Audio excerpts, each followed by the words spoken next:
সুপ্ৰভাত মোৰ প্ৰিয় শ্ৰদ্ধাৰ বন্ধুসকল সকলোকে স্বাগতম জনাইছোঁ এটা নতুন ভিডিঅ'লৈ বিশেষ এটা কথাৰ কাৰণে মই ভিডিঅ'টো প্ৰস্তুত কৰিছোঁ যি কি নহওক মই চৌপাশৰ দৃশ্যটো দেখুৱাই লৈছোঁ কালি ঘৰত থাকিলোঁ এইটো আমাৰ ঘৰ এইটো ঘৰ আৰু মই এতিয়া এনেধৰণে আহিছোঁ এনেধৰণে আহি এইটোৱে আহোম পথাৰ শিৱসাগৰ জিলাৰ ডিমৌ নিতাই পুখুৰী আমাৰ গাঁওখন ভাতগাজ আৰু এইখন হৈছে আহোম পথাৰ এইখনে আহোম পথাৰ এইখন হিলৈ বাম আৰু এইখন টেকেলা বাম সিফালে গোহাঁই পুখুৰী বাৰু জনাসকলে জানে নজনাসকলৰ কাৰণে মই কৈছোঁ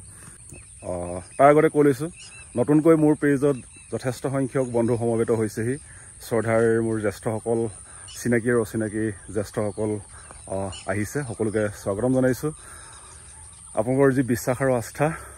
কৰি থকা যিবিলাক কাম মানুহে মানুহৰ বাবে হওক প্ৰকৃতি সুৰক্ষাৰ বাবে যি অক্সিজেন খেতি কৰি আহিছোঁ প্ৰতি দেওবাৰে সেইবিলাকেই হওক বা বিভিন্ন সময়ত নিজৰ কৰ্মব্যস্ততাৰ মাজত যি সময় পাওঁ সেইবিলাক কৰি আহিছোঁ আপোনালোকে সহায় সহযোগ কৰিছে তাৰ কাৰণে ধন্যবাদ জনাইছোঁ আশীৰ্বাদ দিছে পুনৰবাৰ স্বীকাৰ কৰিছোঁ এতিয়া কথাষাৰ হৈছে কি ইমান সুন্দৰ এটা নিৰিবিলি পৰিৱেশত মই কথাষাৰ অৱগত কৰিব লৈছোঁ আপোনালোক এইটো আমি বহু সময়ত গাঁৱতে ডাঙৰ দীঘল হৈ পঢ়া শুনা কৰি চৰকাৰী হওক বেচৰকাৰী হওক বিভিন্ন ক্ষেত্ৰত সুবিধা সুচল হোৱাকৈ আমি নগৰলৈ যাওঁ নগৰত বসবাস কৰোঁ কিন্তু এনেধৰণো হয় বহু সময়ত গাঁৱৰ পৰা নগৰলৈ যোৱাৰ পাছত নগৰত থকাৰ পাছত পৰিয়াল কৰাৰ তেনেধৰণে থাকিব লোৱাৰ পাছত কিন্তু গাঁওখন বহুতে পাহৰি যায় গাঁৱৰ পৰিৱেশ গাঁৱৰ মানুহবিলাকক পাহৰি যায় সকলো নহয় সেয়েহে আপোনালোকৰ লগতে আপোনালোকৰ সন্তানৰ যি কৃতিত্ব গৌৰৱ বিভিন্ন ক্ষেত্ৰত তেখেতলোকে আজৰি অনা যি সফলতা সেই সফলতাত আচলতে আপোনালোকৰ গাঁৱৰ ৰাইজেও গৌৰৱবোধ কৰে আমুকে আমুক কৰি আছে বেলেগৰ আগত কয় আপোনালোকে মাত বোল নকৰিলেও আপোনালোক মানে মই আপোনালোকক কোৱা নাই কিন্তু গাঁৱৰ সেইসকল লোক যিসকলে নেকি গাঁওখন এৰি গৈছে গাঁৱতে থাকি তেখেতলোকেই হওক বা তেখেতলোকৰ সন্তানেই হওক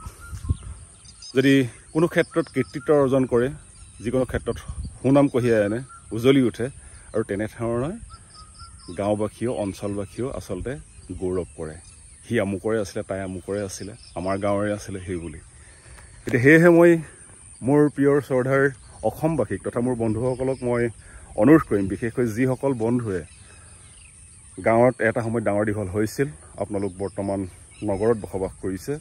গাঁৱৰ লগত সম্পৰ্ক যিসকলৰ আছে আৰু যিসকলৰ গাঁৱত লগত সম্পৰ্ক হেৰাই গৈছে বা ছেদ হৈ গৈছে আপোনালোকৰ কাৰণে মই বিশেষভাৱে অনুৰোধ কৰিম আপোনালোকেও সময় সুবিধা পালে এবাৰ গাঁওখনলৈ আহক অঞ্চলটোলৈ আহক আপোনালোকৰ সন্তানক আপোনাৰ গাঁৱৰ যি পৰিৱেশত আপুনি ডাঙৰ হৈছিল তাত সেই পৰিৱেশটো চিনাকি কৰাই দিয়ক বাকী গাঁৱৰ ৰাইজৰ বা অঞ্চলবাসীও কিছু দায়িত্বৰ কৰ্তব্য আছে সেইখিনি পৰৱৰ্তী সময়ত কম কিন্তু যি পৰিৱেশত আমি ডাঙৰ দীঘল হৈছিলোঁ চাওকচোন এনেধৰণৰ পথাৰত হাল বাই কোৰ মাৰি ৰুই বা তেনেধৰণে কামবিলাক কৰি আমি পঢ়া শুনা কৰিছিলোঁ স্কুল কলেজ গৈছিলোঁ এই পৰিৱেশতে ডাঙৰ হৈছিলোঁ বোকা পানী বিভিন্ন ধৰণৰ পৰিৱেশবিলাক যিবিলাক পৰিৱেশ চিনাকি আপোনাৰ সদায় আপুনি বিচাৰি থাকে কিন্তু সেই পৰিৱেশত আপোনাৰ মোৰ সন্তান ডাঙৰ হোৱা নাই স্বাভাৱিক কথা আপোনাৰ মোৰ সন্তান ডাঙৰ নহ'লেও কিন্তু আমাৰ সন্তানক এই পৰিৱেশৰ লগত এই মানুহখিনিক এই সমাজখিনিক চিনাকি কৰাই দিয়া খুবেই প্ৰয়োজন মই কথাখিনি আপোনালোকক এইকাৰণে অৱগত কৰিছোঁ যে আজি কিছুদিনৰ আগতে অসমৰ এগৰাকী প্ৰসিদ্ধ গায়িকা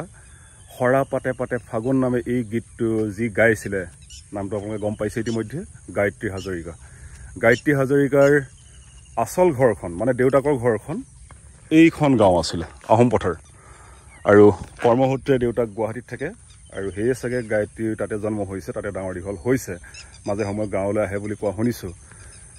গায়ত্ৰী যিদিনাখন ঢুকাইছে ঢুকুৱা দুদিনৰ পাছত ছ'চিয়েল মিডিয়াত এটা পোষ্টত মোৰ এইখন গাঁৱৰ এগৰাকী সম্পৰ্কীয় ভনীয়ে তাত এটা কমেণ্ট কৰিছিলে গায়ত্ৰীক লৈ আৰু তেতিয়া মই সেই কমেণ্টটো চোৱাৰ লগে লগে গম পাইছিলোঁ যে তাই আচলতে ক'ৰ হয় ফোন কৰি জনাইছিলে যে গায়ত্ৰী আহোম পথাৰৰ ফোনুক আই জীয়েক এতিয়া কথাষাৰ মই এইটো কাৰণে ক'লোঁ যে যি সময়ত আমি নিজৰ গাঁওখন এৰি গুচি গৈছোঁ বা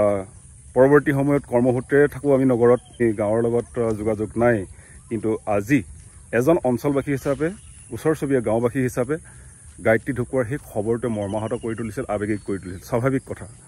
আৰু সেইকাৰণে মই আপোনালোককো অনুৰোধ কৰিছোঁ যে আমি প্ৰত্যেকজন নগৰবাসীয়ে যি এটা সময়ত গাঁৱত ডাঙৰ দীঘল হৈছিলোঁ আপোনাৰ গৌৰৱত, আপোনাৰ কৃতিত্বত, আপোনাৰ সন্তানৰ যি কৃতিত্বত, তেনেধৰণে প্ৰত্যেকজন গাঁওবাসী, প্ৰত্যেকজন অঞ্চলবাসীয়ে আচলতে গৌৰৱ কৰা এটা স্থল আছে, গৌৰৱ কৰে। আৰু সেইকণ সুবিধা আপোনালোকে দিয়ক। সেই কথাখিনিকে মই আজি অৱগত কৰিবলৈ আপোনালোকক ইয়ালৈ আহিলোঁ। এদিন গায়ত্ৰী ঘৰলৈ যাম, যিখন গায়ত্ৰীৰ দেউতাকৰ ঘৰ, তাত গোটেই কথাখিনি তেখেতলোকৰ মুখেৰে, ঘৰখনৰ মানুহখিনিৰ মুখেৰে, দদাইহঁতৰ মুখেৰে আপোনালোকক জনাবলৈ চেষ্টা কৰিম। তেতিয়াহ'লে বন্ধুসকল, সকলোকে ধন্যবাদ জ্ঞাপন কৰিছোঁ ভিডিঅ'টি চোৱাৰ বাবে। এইটোৱে আছিলে মূল বিষয়। পুনৰ কৈছোঁ,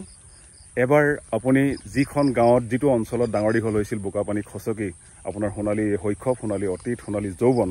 সেই সময়ক জীপাল কৰি তুলিবৰ কাৰণে আপুনি এবাৰ গাঁৱলৈ আহক, অঞ্চলটোলৈ আহক, আৰু আপোনাৰ সন্তানে কি কৰি আছে, কি নাই কৰা, বা কেনেধৰণৰ কৃতিত্ব অৰ্জন কৰিছে, এবাৰ অঞ্চলবাসীক, গাঁওবাসীক চিনাকি কৰাই দিয়ক। দেখিব আপোনাৰ সুখত তেখেতলোকো সুখী হৈ আছে। আচলতে গাঁৱৰ মানুহ সদায় সুখীয়ে,